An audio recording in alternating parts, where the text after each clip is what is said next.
Great. Well, welcome, not welcome, welcome back, I guess, to me. But thank you to our speakers today for sharing all of this with you and with us. And we're really excited to have the toolkit live now on the website. So hopefully you've all been able to click the link that's in the chat and open up the tool or the toolkit webpage and kind of follow it along.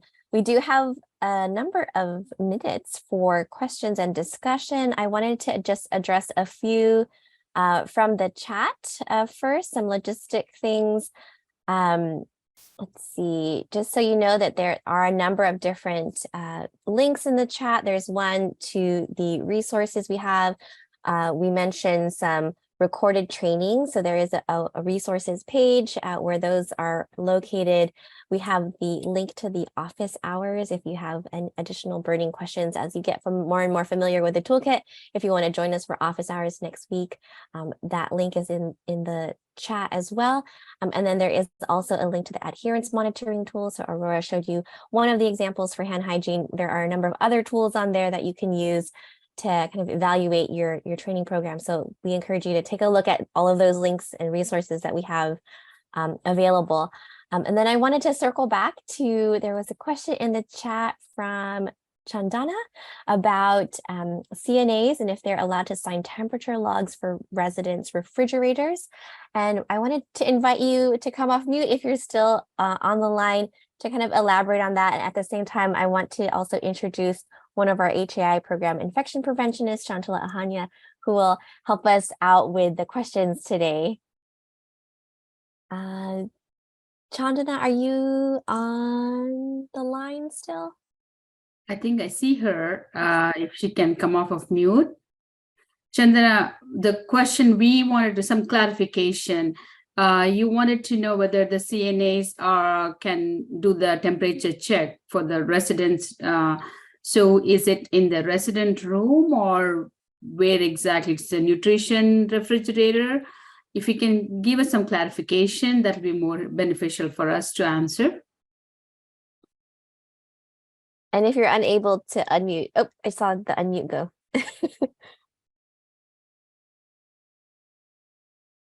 Chandana, can you hear us okay? Feel free to chime in the chat too, if that's easier. Then while she's trying to get off of mute, so we can address a portion of it, Erin, because it's part of the FTAG 812, which is food and safety for long-term care facilities. So it's how it also talks about the storage. It doesn't talk about who is responsible to monitor the temperature. So we can get some clarification during our office hour from our licensing team to see who is responsible. But it's whoever is going to be doing the temperature check need to make sure that they understand when the temperature, when the refrigerator is doesn't meet the temperature requirement. So what to do with the food? So it's that's the education and training has to be given to the staff who is responsible to manage. In the acute care setting, we have seen it's always done by the nutrition department. So in some department, for example, in the mom and baby unit, it is done by the nursing team. So it is up to the facility to make the determination, but we need to make sure the staff receive the appropriate training. But we also will bring it back during our office hour to get the clarification from our licensing team as well as CMS team. So I think she mentions it is not residence room, but it is unit nutrition refrigerators.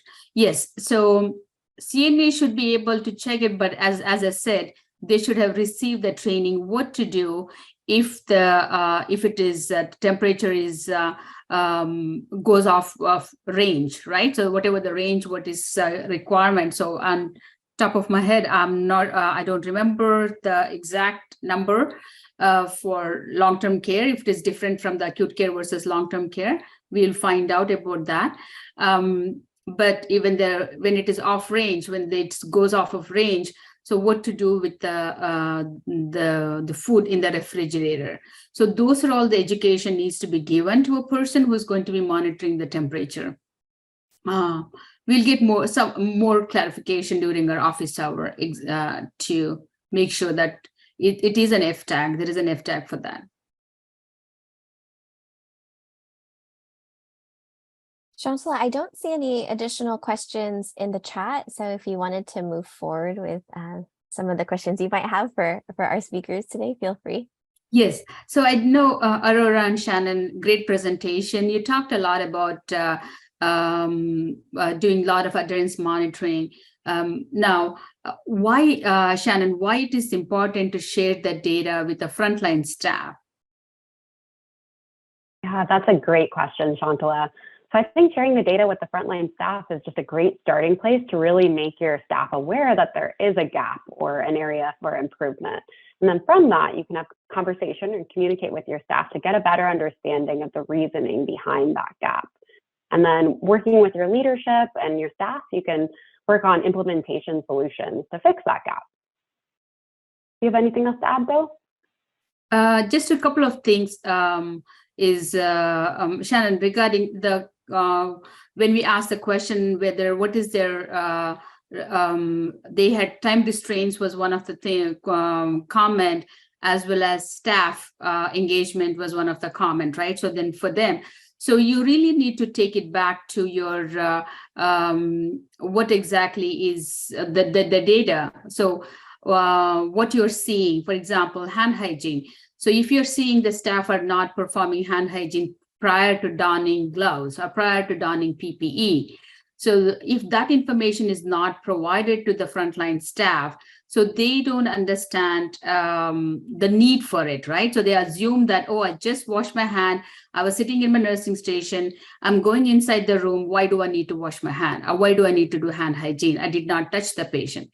But they tend to forget the environment in the nursing station. There are so many other staff members, the resident and the family member who are coming around. So they will be touching the same area. So they say that's a common area where they might not have done a hand hygiene. So how often do we clean that surface? So what are we taking the germs from the nursing station to the patient room? Are we taking anything? So this is where, so you're looking at, when you look at the data, when you provide that feedback to the staff, now the staff will be able to understand, oh, I should not don gloves without doing hand sanitizer, right? Now, staff wants to do it, and you're looking at other situation could be they don't have a hand sanitizer easily accessible. So they're going inside the room, but there is no hand sanitizer, or it is somewhere in the back of the room or behind the curtain where it is they cannot reach. So then you have to think about where are we positioning that. So bringing those information, that the data to your frontline staff will help you to identify what are the intervention you need to put in place, as well as taking it back to your leadership, right? So like to leadership, there was a comment about leadership and the DON, your administrator and the DON participation. How do they know what's going on if we do not share the data to them, right? So we really need to take it to your QAPI committee meeting, take it to your infection control committee meeting, where you have a medical directors present, you have your leadership, take it to your huddle, daily huddle. You do have a daily huddle in the morning. What are we sharing? Are we sharing our hand hygiene data? Are we sharing our equipment cleaning data? So this is all where it's a key element for you to improve your IPC program, as well as to sustain on an ongoing basis. Thank you, Shannon. So I have a second question for Aurora. Aurora, how often, I know Shannon talked about the feedback, we had to provide the feedback. How often do you think we need to provide that feedback to the frontline staff? And one more thing in addition to that, when we consider frontline staff, do you think it's only nursing, or should we also include your therapy staff, any other staff who comes in contact with the resident needs to be provided that information? Yes, thank you. That is a great question. So how often you guys need to share that information will depend on each facility, but it is important that that you can, some facilities might find it feasible to do it daily or weekly or monthly reporting. So it really depends on your facility, but it is very critical to show that and share that information with your frontline staff, like Shantala mentioned, not just your CNAs, but also your EVS staff or your physical therapist or anyone that really comes in contact with your residents. And so consistency is the key factor here. So if you are providing that information and they're seeing it, they can become motivated by seeing, okay, we're doing good, or maybe we need to work on some areas to improve. And also you can post there like on the bulletin or break rooms. It is very important that the staff knows that result so they can know, so they're aware. Do you have anything else to add, Shantala? I think you covered it, Aurora, you covered it very well. So yes, I think it's all depending upon your, you do your risk assessment for your staff. So their understanding, their level of understanding, the needs for them to how often do you need to provide that. Some of them, what I have seen in the facilities where they have put it on the screensaver, it comes on the data on daily basis, right? And some people bring it during the huddle time, 5-minute huddle. Quickly, they talk about how many UTIs we had last month versus this month, right? So what do we need to do? What intervention do we need to do? And I know I have a few of IPs who are on the call today. I know they have done a great job on implementing pericare for their staff. So when you're implementing something new to in your facility, so that needs to be reported on whether it's a daily basis or a weekly basis, because that's a new program what you have implemented. Something which is, if you don't see contact precaution patients, you don't see a lot of MDRO patients, maybe you review your PPE practice or your so that could be a quarterly basis. So an equipment cleaning needs to be, if you look at it, many of the facilities where we have visited, equipment cleaning was the biggest concern. So where the staff shared equipment was not cleaned in between the use. So that means you may have to bring that up on a daily basis during a huddle or one-on-one. So it all depends upon what's happening in your facility and what interventions you are putting in place. Thank you, Aurora. I know there is a question, it's a direct question for me, Erin, but I'm a little bit like I'm not understanding the question. If Yulia, if you're able to come out of mute, I just wanted to understand the question you're asking. It says one of the CNAs was noted closing a trash bag with linen. She used the inside of her gloves to hold the bag to throw away in trash cans. Is this allowed? So I'm not able to understand what exactly is the gloves. If you can come out of mute, it's okay. We are all here to learn from each other. So feel free. And if not, you can always reach out to HI program. I can respond and then bring this question back to others during office hour, because I really wanted other IPs and DSDs who is on the call also learn from these questions, and maybe they may have an input. They may have an answer for you already. I may have an answer. She was saying, so I've seen it before too. So the CNA will take off their gloves, the appropriate way. You grab it from the middle, you pull it down over, then you grab the other one and you pull that down. They're using the inside of the glove to grab the bag and to the garbage that way. Oh, okay. She's asking is okay. So let me say, like, it's okay. You have a gloves on, then the staff are pulling the pulling the peeling off the gloves from the center. So then they pull the outside, like outside one. So then now it's the inside out. So then inside one, they assume that's clean, so they can hold the trash bag and then take it to the trash can. So my advice would be, Yes. so my advice is not to do that. Instead of, so remove the gloves, both the gloves, and do the hand hygiene, grab a clean gloves, and that's a gloves where you are picking up your trash bag, you're taking any dirty bags to the trash can. So because the surveyors are going to be looking at your hands were dirty. When you came out of the room, your hands were dirty. You did not do hand hygiene, as Shannon or Aurora mentioned, right? So now potential for cross-contamination, even though it's a dirty bag. So we always recommend to remove that dirty gloves, do hand hygiene, then you can grab a clean gloves, and then with the clean gloves, you can go, you can pick it up and then take it. That goes for your other trash bags too. Per Cal OSHA, you can. There's some question comes up in the hallway, you don't want to wear the gloves. But in this situation where the staff are carrying the dirty stuff, dirty bag, so they're allowed to, but it has to be a clean gloves, one gloved hand, and with the other one is a non-gloved hand. So because you don't want to use the same gloves to open the door and things like that. So the outside of the bag is considered clean. Am I mistaken? It all depends upon, yes, it all depends upon how well your staff has handled, Taylor. So it's whether when they're putting any stuff in there. So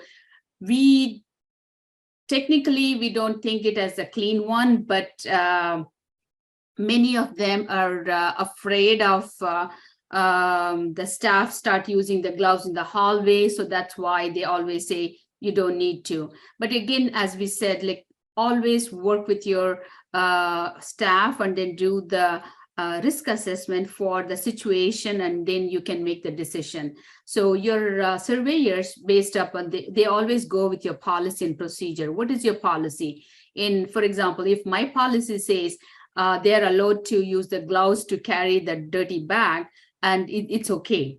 That's okay. So because as long as my policy says, if my policy says no, so then your surveyors will be looking at that. So always be more flexible in your policy, because the situation might happen. You don't want somebody with a bloody bag to carry in your bare hands, right? So you have to think about when we are providing the direction, what's the best way to not only the infection prevention for this resident, but also the protection for the bloodborne pathogen exposure for the staff too.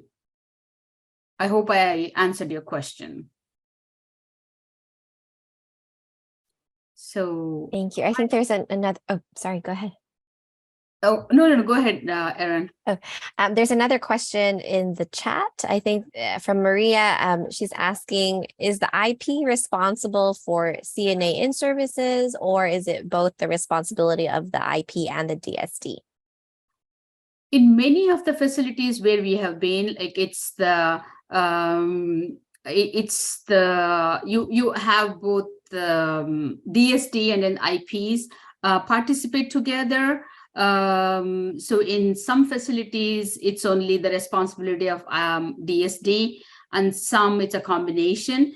You have to work with your leadership. There is no set rule that it has to be done by one individual, because there's as you know, before pre-COVID, it was always a shared responsibility, and the DSD had the role of an IP, right? So there's a combination. So you had to work with your DSD, and if you're an IP, I would always recommend you to work with your DSD to make sure that whatever your DSD is training or teaching the staff or providing education, it meets your infection control practices, the expectation, right? So if you don't talk to each other, yes, Erin is teaching something, and then here I go, oh, I have all this policy, and then that doesn't really correlate to each other, right? So then you feel like, okay, so that's where we end up having this when you have a survey.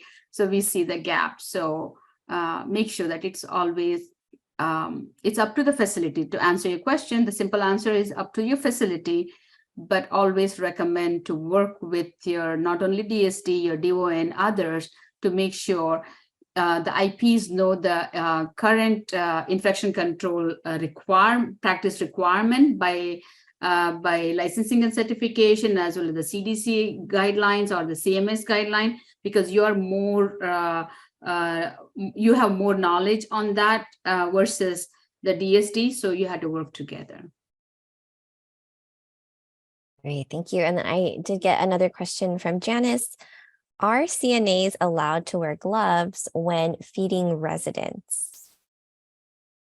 That's I have seen both ways. I've seen both ways where some staff feel like not wearing the gloves.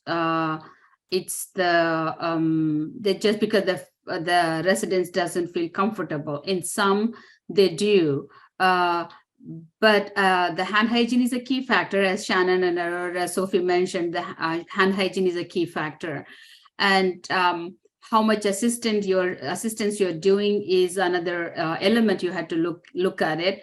But we can bring, we can go back and then look at, is there any requirement from CMS when you're feeding, especially when you're feeding, what is the requirement, what PPE is required, right? So that's, we can find out. But if we can also, I can tag along with the ESP concept. If we talked about ESP in our first presentation, where we talked about if your resident is on an ESP precaution, of course, you're going to wear gown and gloves because you're coming in close contact with them, right? So when you're feeding. So there is several situations, it's a case by case, I think, but we will get you during our office hour, we can clarify more on that, Erin. That's good.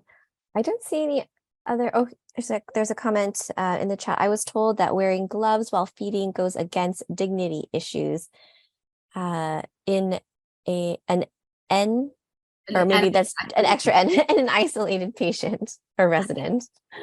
Yes, Janet, you're right. So as I said, like it was always, what I've seen is where the it's because of the dignity, because it's a home-like environment for the these residents. So you're not using the gloves, right? So, but you also need to think about, you don't want somebody who is the CNA with the open wound or open cut or anything, so, or with a bandage on her hand feeding that resident, right? So you really need to look at case by case, but we will make sure we get you the accurate information and what scenarios, what case scenarios where you need to use gloves. So somebody, like if I'm wearing a bandage, I don't think like it's if Shannon doesn't want me to feed her with with a bandage in my hand, right? So you had to think about, so, but we will get you more accurate information.